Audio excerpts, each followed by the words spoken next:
The next problem I want to look at is volumes of revolution. The idea is that we're going to have some sort of region like a square or a rectangle, or a curved piece, or a triangular piece of a plane, and we're going to revolve this around a straight line that doesn't pass through the region. For instance, here, if I took that straight line and use it as an axis of rotation and revolve this rectangular region about that straight line, the rectangle will come up out of the plane of the paper, keep going circular until it hits it again, go down beneath the plane of the paper, go around until it finishes up where it started. And what you'll get when you do that is this cylindrical shape with a cylinder cut out of the middle of it. If you took this parabola piece and revolved it around the vertical axis, since the parabola part actually touches the vertical axis, you're going to get a shape that is roughly football shaped, except that it has sharp corners at the top and bottom. If you took this triangular region and revolved it around the x-axis, as we're going to be thinking of it, the bottom comes up out of the plane of the paper, goes around in a circle with its center on the x-axis. The upper part forms a slanted outward part of the solid surface. So you end up with something that looks like a cone with the point of the cone cut off and a hole drilled down the middle of the cone. In all these different kind of situations, what we want to do is to calculate the volume of the resulting solid. That is, if you were going to make these shapes out of steel or silly putty or something, how many cubic inches or cubic yards or whatever your units are, how much material would it take to make one of these things? That's what we're going to be calculating. The idea that we're going to base our method around is very simple. If I have a cylindrical shape, as indicated here, it'll have a certain radius and it'll have a certain height. The volume of something like that is the area of the cross section, the circle in this case, multiplied by the height. And since a circle has area pi times radius squared, if I have a shape like this, the volume of it is going to be pi times radius squared times height.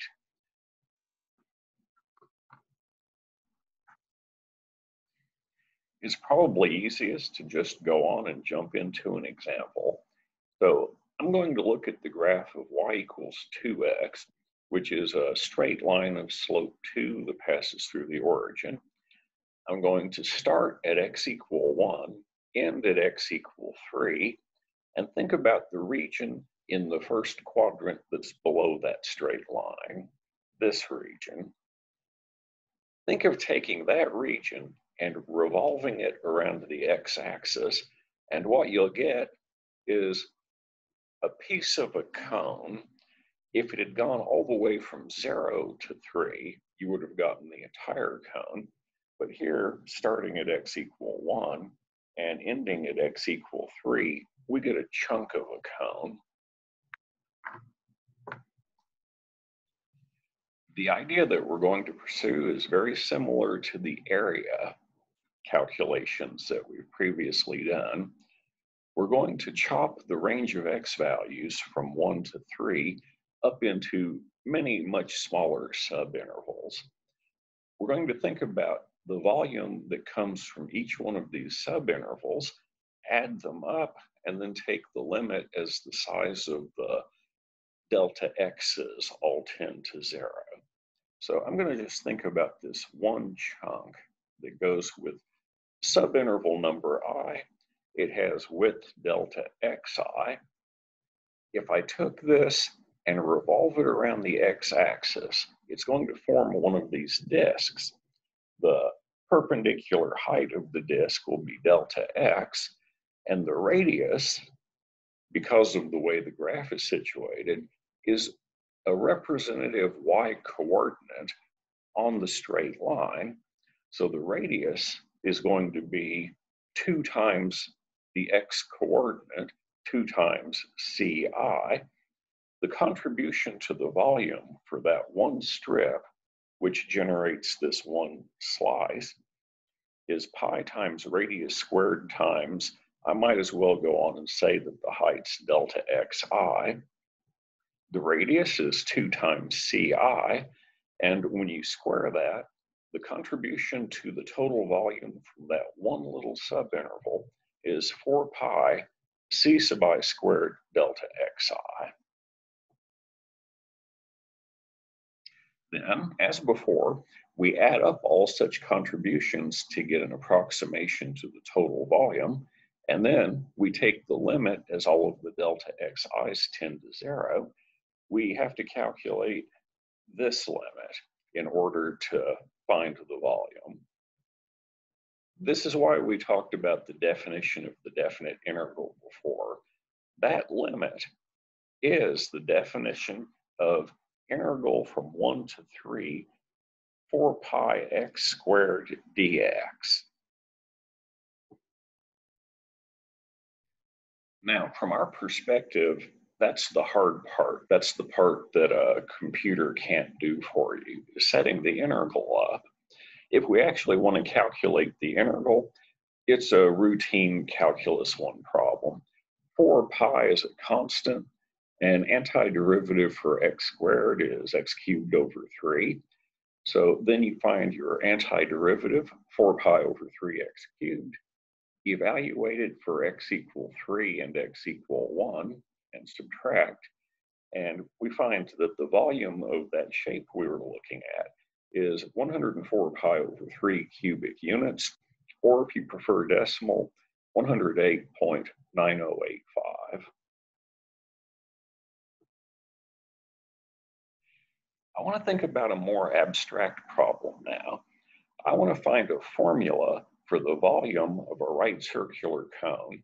That is, a cone that has a circle for its base, and all of the cross sections above the base are also circles, and they get smaller until you reach the point. I'm going to call the radius of the base of this cone capital R, and I'm going to call its perpendicular height capital H. One reason that I didn't want to use letters to represent radii and heights of these little individual disks is, if there are other letters, R and H, for instance, running around in the problem, that could cause confusion.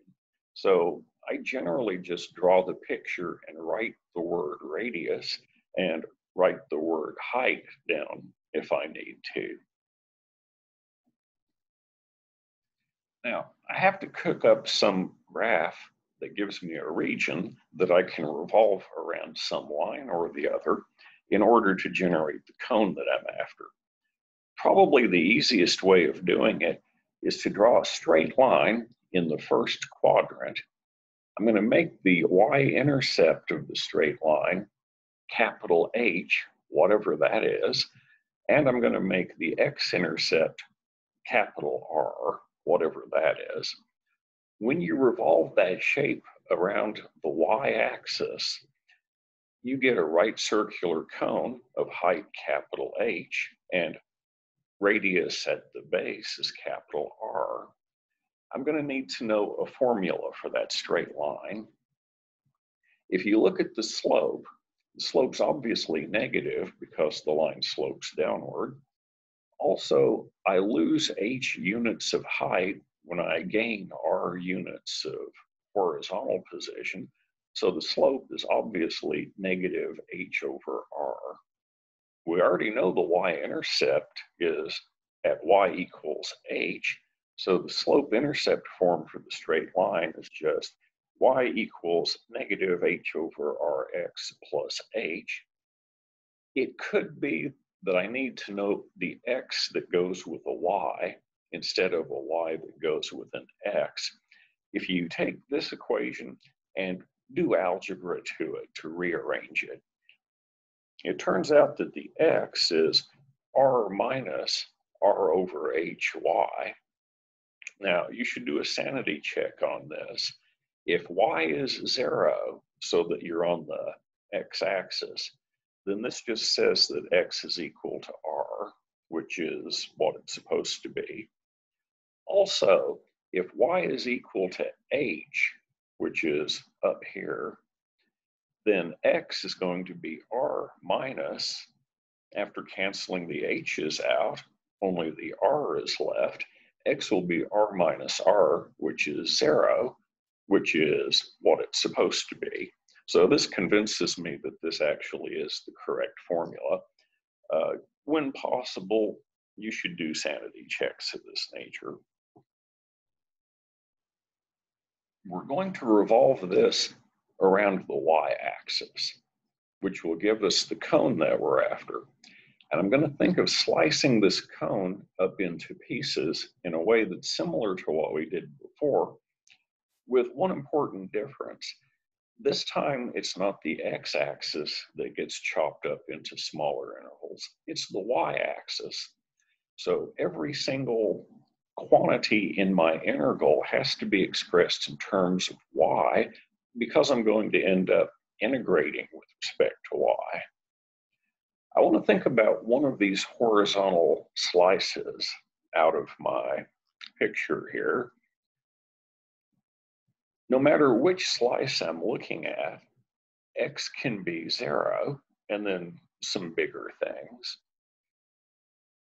The radius of the disk is this smaller distance, which is 0 in this case, subtracted away from the bigger distance. I'm using the x-axis like a number line now.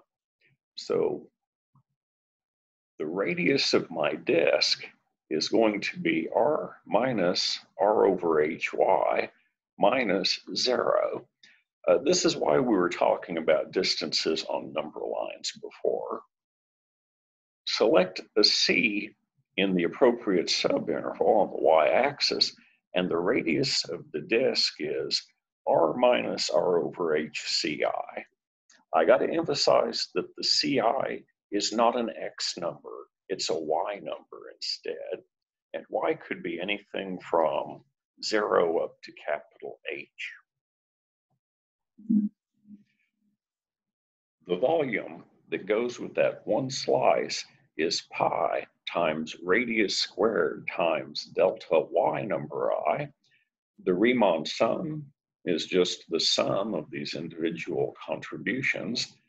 And when I take the limit, I'm taking the limit as all of the delta y's go to 0, not delta x's. This is the definition of the integral from the smallest relevant y value to the biggest relevant y value with respect to y of pi times the square of the radius of the disk, which we figured out to be r minus r over h times y. This is a Calc 1 integral, except that the variable is y, which makes it look a little strange, but it's just a Calculus 1 integral. We have to keep in mind that pi, r, and h are constants, and only the y is variable here. Keeping that in mind, pull the pi out of the integral, multiply the r minus r over hy squared out, integrate it one term at a time. When you stick y equals 0 into the antiderivative, the entire thing is 0, which simplifies the situation a great deal. When you plug in the y equal h and simplify, after a little bit of algebra, what comes out is 1/3 pi r squared h. And if you remember from geometry, that is the formula for the volume of a right circular cone. And if you don't remember it from geometry, it doesn't matter because we've figured it out for ourselves. For reasons that should be obvious, this method is called the disk method. There's a minor variation on a theme of it called the Warscher method, and that's the other thing we need to talk about in this discussion. Instead of just having a disk, I'm going to have a disk with a cylindrical hole drilled through it. So instead of just having a radius, I'll have an outer radius or big radius, and the radius of the part that's been drilled out in the middle, we're going to call the small radius or inner radius.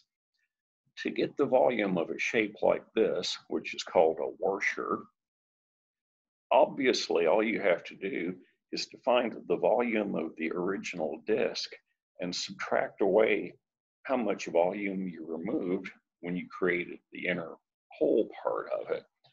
And of course, you can factor a pi out of both pieces, factor the perpendicular height out of both pieces, and you find that the volume of a Warscher is pi times the square of the big radius minus the square of the smaller radius times the height.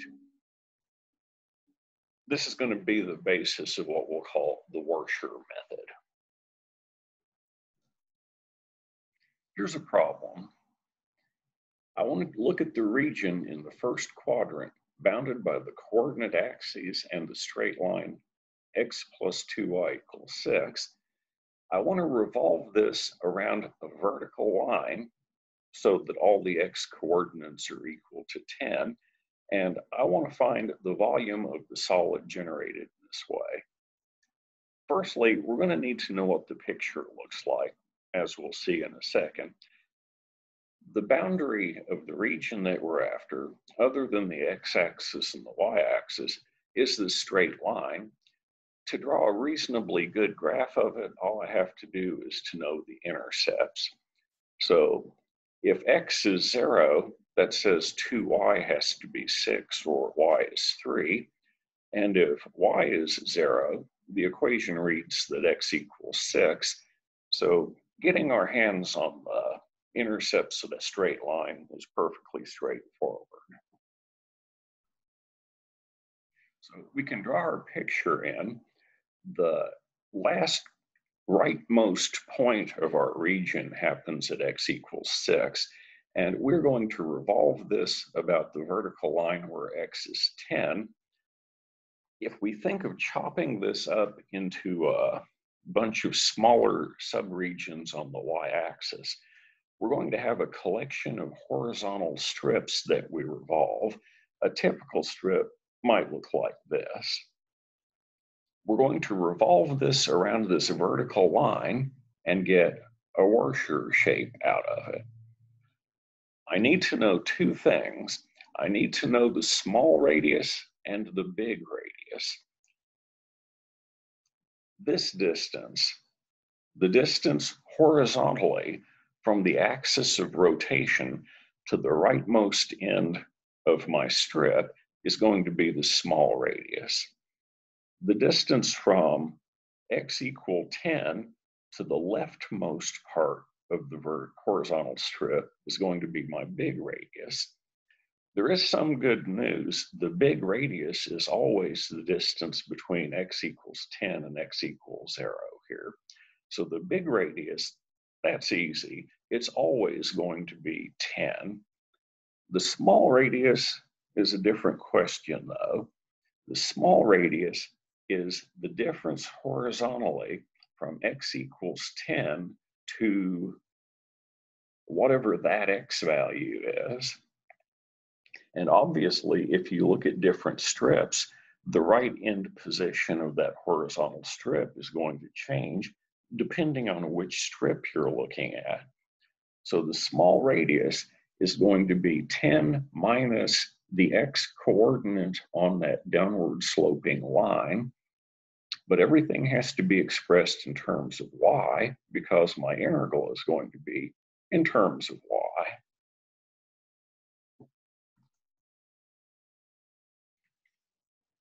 Since x plus 2y is 6, that means that x is 6 minus 2y. Within each subinterval, I'm going to pick a representative y value, which we'll call ci if we want to be picky about it. The corresponding right end of the horizontal strip is going to be 6 minus 2 times ci.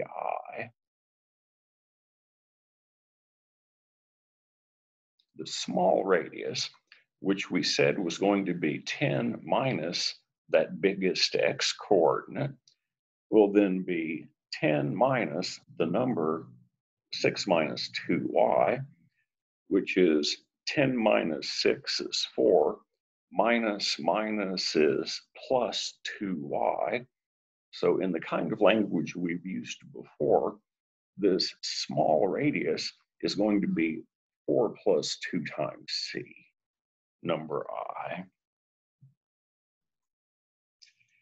After this, it's business as usual. I've got to take big radius squared minus small radius squared to account for the part that I'm leaving out. Multiply the difference by pi, multiply by delta yi, and then we'll take the limit as all of the delta y's tend to 0. Then there's just some algebra to do. 10 squared is 100. If you add two numbers a and b and square them, you'll remember the result is a squared plus 2 times a times b plus b squared. So when you square 4 plus 2 ci, you get 16 plus 2 times 4 times 2 ci. That would be the 16 ci. Plus whatever you get when you square 2 ci, which is 4 ci squared, times delta yi, then drop the parentheses and regroup terms, and we find out that the contribution to the volume from that one particular horizontal strip is this quantity. As always, we add up all of these things and take the limit as all of the delta yi's turn to 0, and not belaboring the point, that's the definition of an integral. That would be the integral from 0 to 3 of 84 minus 16y minus 4y squared dy. This is then a Calc 1 problem again. And I've just observed I've lost my factor of pi here. So pardon me while I put that in. An antiderivative is 84y minus 8y squared minus 4/3 y cubed. Evaluate at 0 and 3, and you'll get 144. And then remembering to put the pi back in, the volume is 144 pi cubic units. The previous problem was pretty nice in a certain sense because the large radius never changed. So let's look at something nastier than that. Revolve the region in the first quadrant under the graph of y equals 8x minus x squared about the line x equal 11 and find the volume of that. Now, the intercepts of this graph are going to be at the origin and at x equal 8, y equals 0.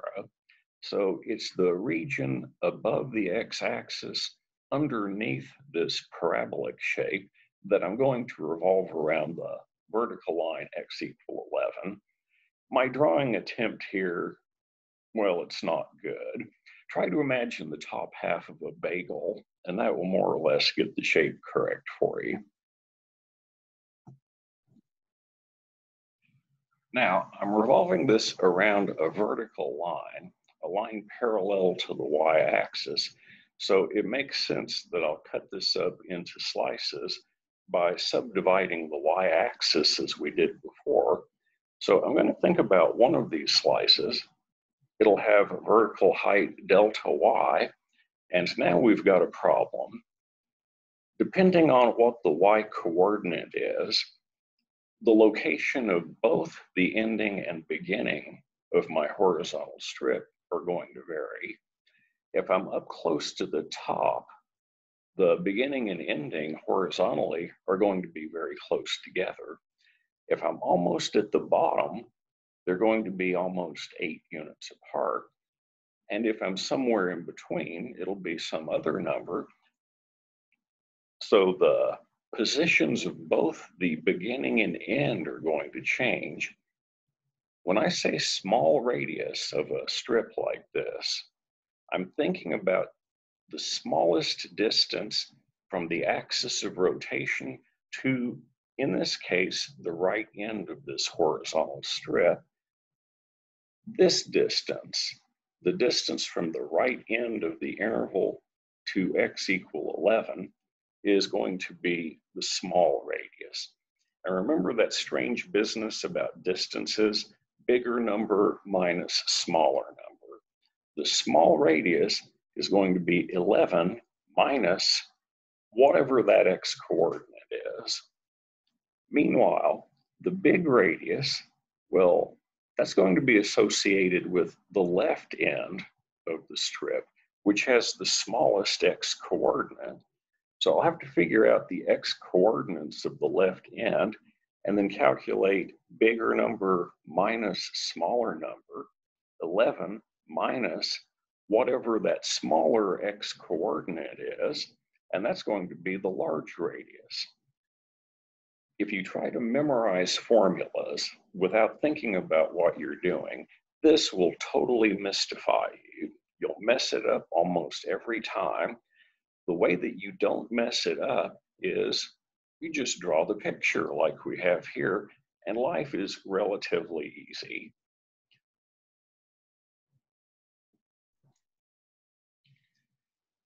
The relationship between x and y is easy one way, but hard the other. If I tell you what x is, I calculate 8 times that, subtract the square of x, and I have the y coordinate. If, on the other hand, I've told you what the y is, which is what's going on in this problem, figuring out what the x is much less nice. If you rearrange it, though, you can see that it's a quadratic equation. We have 3 techniques for solving quadratics. We could haul the quadratic formula out. We could complete the square. Or we could do some sort of graphical technique. Since I don't actually know a number for y, the graphical technique is no good to me. And just for fun, I figured I would do completing the square. So rearrange it so that the x pieces are over on the left. X squared minus 8x equals negative y. Take the 8, cut it in half to get 4, square that to get 16, add 16 to both sides. And the reason, of course, that one does that is x squared minus 8x plus 16 is a perfect square. It's the square of x minus 4. That tells me that x minus 4 itself might take on 2 different values. It might be square root of 16 minus y, or it might be the negative of radical 16 minus y. Add 4 in either case, 1x is going to be 4 plus radical 16 minus y. The other one's going to be 4 minus radical 16 minus y. The radical quantities are not negative. So this one, this first one, that's the bigger of the 2 x numbers. And this one is the smaller of the 2. So for a given horizontal strip with a y coordinate y, we have located the biggest x value and the smallest x value that goes with that horizontal strip. The small radius is the distance between x equal 11 and x equals 4 plus radical 16 minus y. So if you do the algebra, the small radius works out to be 7 minus radical 16 minus y. On the other hand, the big radius is the distance from x equals 11 to the number x equal 4 minus radical 16 minus y. So the big radius after the dust settles again is 7 plus square root of 16 minus 9. So we now have all the pieces that we need in order to calculate the volume. The algebra is going to apparently turn really ugly, but in the end it simplifies fairly nicely. When I square the sum of two numbers, we've already mentioned how we do that. If I square the difference of two numbers, it's the first number squared minus 2 times the first one times the second one, plus the second one squared. So I'm very carefully using brackets here, grouping symbols, so that I don't goof up any negative signs. I tend to do that. After multiplying things out to a certain stage, drop the parentheses on the second term and flip the sign on each term individually. And then a miracle happens. You'll have 49 minus 49, so those cancel each other out. 16 minus CI, minus 16 minus CI, so those cancel each other out as well. The only thing that doesn't cancel out is 14 radical 16 minus CI plus itself. So that's just going to add up to be 28 times square root of 16 minus CI. Not forgetting my pi this time, the contribution to the volume that we're interested in, just from that one horizontal slice, is that. Then we're going to do the usual thing. We're going to add up all those contributions and take the limit as all of the delta y's approach 0. That'll give us the total volume.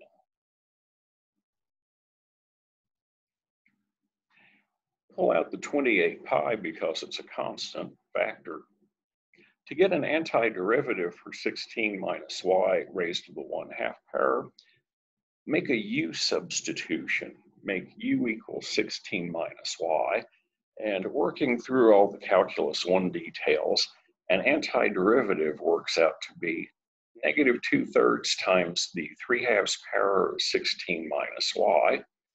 We have to evaluate that between y equals 16, y equals 0, and then subtract. And if you do all the messy arithmetic, in the end, if you like exact format, you would write this as 3,584 pi over 3. Or if you want it in decimal, you could write it to 3,753.156 to 7 significant figures. As a sanity check, I also did this integral on my graphing calculator, and it agrees with the answer that I got by doing it analytically.